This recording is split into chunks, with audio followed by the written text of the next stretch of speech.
All right, everybody. Good afternoon. Hope you guys are still doing well. Hope you guys like the stream with the Hawk's Nest. We got more stuff to talk about here. I delayed this one a little bit today.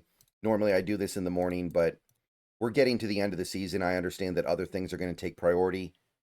But before we go any further in the day, let's go ahead and crank out Youth Watch Tuesday, where we just try to break down where we are with a lot of our young players, players on rookie deals or an equivalent. Let's start with, well, let's not start with Jalen Milroe, even though he's first on the list, because once again, he did not play because he was not active. At least I don't think he was active, so nothing to say there. Running back, not a good week for the running backs, right? I mean, Ken Walker, 2 weeks ago, I was talking about how he's about to hit 1,000 yards on the season. He's still not even that close. 2 really bad weeks. I don't know if I feel like he's doing anything wrong personally, but I mean, there's no production right now. All right, guys, let's take a minute so I can tell you about Sleeper, a one-stop shop for all your sports needs.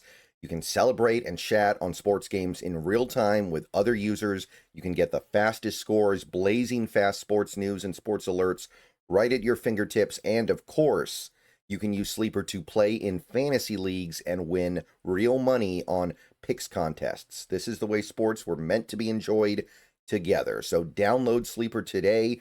Use promo code SBN to get up to a $100 match on your first deposit. And you can pair that with another promo they have right now where you can get a $20 entry free with no deposit required. So get both of those things going. Terms and conditions apply. See Sleeper's terms of use for details.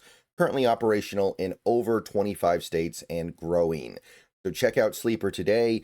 Get to it and go have some fun with sports this year. All right, so 955 yards on the season, now down to like under 5 yards per touch. 87.4 PFF grade is still great, but it is slipping a little bit. And I don't know, it feels like people are kind of riding the roller coaster on K9 on whether or not they want him back next year. Couple weeks ago, I think most people were actually coming around on K9 being a long-term Seahawk. Now I kind of feel like they're probably not. Charbonnet did have a better game as well. He's up to 600 yards on the season, 4 yards a touch approximately, but overall, he's still having a disappointing year. If for no other reason than that he's forgotten how to pass block, and that's gotten in the way of everything. 80.3 PFF, still very good. I don't think either of these guys are bad, but there are some frustrating things going on with them right now. In fact, they're definitely not bad. Let's be real here. Alani and Oots did not play, so nothing over there. We got JSN, broke 100 touches, still not at 100 catches. That's coming. But now close to 1,600 yards from scrimmage. So good game for him. I know it's not his best game. I know technically he fell off pace a little bit more, but not a significant amount. He can still do it. He just has to set his mind to it. 93 PFF grade. He's killing it. And, you know, unlike some previous weeks where it felt like he wasn't getting the ball enough, I don't know if I can say that because he would have probably had like 140 yards on that game and maybe even more because it would have opened things up if he had caught that one pass. So unlike some other games where it feels like he didn't get the ball thrown his way enough or Darnold was not being accurate or whatever, he owns a little piece of it. So I'm not mad at him, but at the very least we can say the process was good. The result just happened to be bad.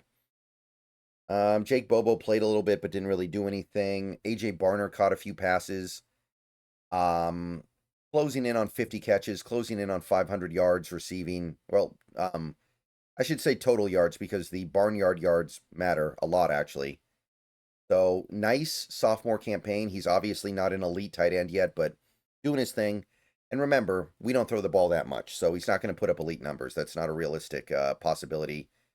72.2 PFF, really cool stuff. And Arroyo is not playing. Okay, offensive line, a little bit tricky this week, right? The numbers on some of these guys are quite good. Some guys a little bit less so. And overall, we came away from that game, I feel like feeling like the offensive line is a bit of a problem right now. Cross did pick up a penalty, and I believe that he did allow one pressure. So not his best game, but his grades did go up a little bit. It was a good game overall. And I'm really scared. I'm really scared we're not going to have him on Thursday.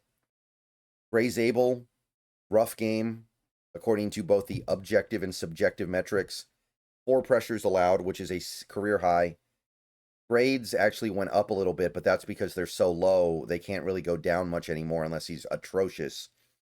Again, just not really getting any favors from PFF, and I don't think the grade captures reality, but I will say if you really break down his plays, his play-by-play, I mean, you kind of see where it comes from.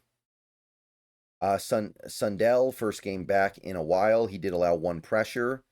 But overall, I think you could say it was a decent game. His run block grade basically stayed the same.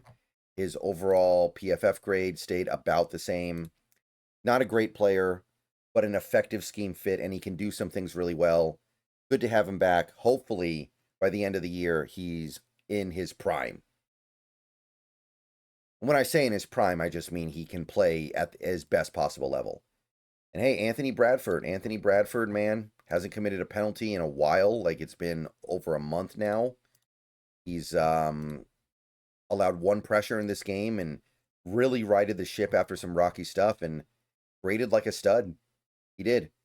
His run block rate is close to replacement level now. And I know that sounds like a really backhanded compliment, but I'm not even really kidding here. And his PFF grade is now, it's not the pits. It's bad, but it's not the worst I've ever seen. So, I mean, any improvement that we can get here, I'll take it. We need it. He's not going to get benched. He's not going anywhere until next season. So, we need what we can. Defensive line, Byron Murphy played a great game, although PFF wouldn't tell you that. Made, I believe, 4 tackles. I think he made a lot of positive plays outside just the tackles themselves. Probably going to end up with over 60 tackles on the season, which is pretty phenomenal for a guy who's sharing the line with Leonard Williams and is playing part of his snaps at nose. Nothing to say with Mike Morris. He played like 2 snaps, so not a meaningful sample size. Drake Thomas was the only linebacker here who played 5 tackles. Really strong PFF grade. He's now basically reached the point where he's with Tyrese Knight, just a couple points shy. So I think that I think that Tyrese Knight's PFF grade was inflated. I don't think that was a very good summation of where he was as a player when he got benched, but we can't even hold that against Drake Thomas anymore. He's just playing really good football. Boye Mafe, I thought actually played a nice little game. 5 tackles, got some pressure on Phillip Rivers. PFF grade did not reflect that. It went down. He is still hanging above a 70, but barely.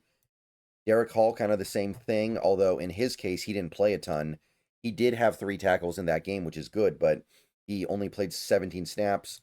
PFF grade, not very good, went down a little bit. Still hanging out in a pretty good place, but we're not seeing that 30-year leap, not at all.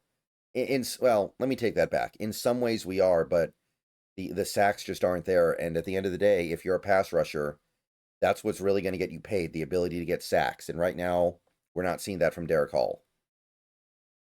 Cornerback, Woolen did not have a single tackle this whole game. In fact, I don't think the ball ever got close to him in this game because Rivers never tested him, and there's a reason.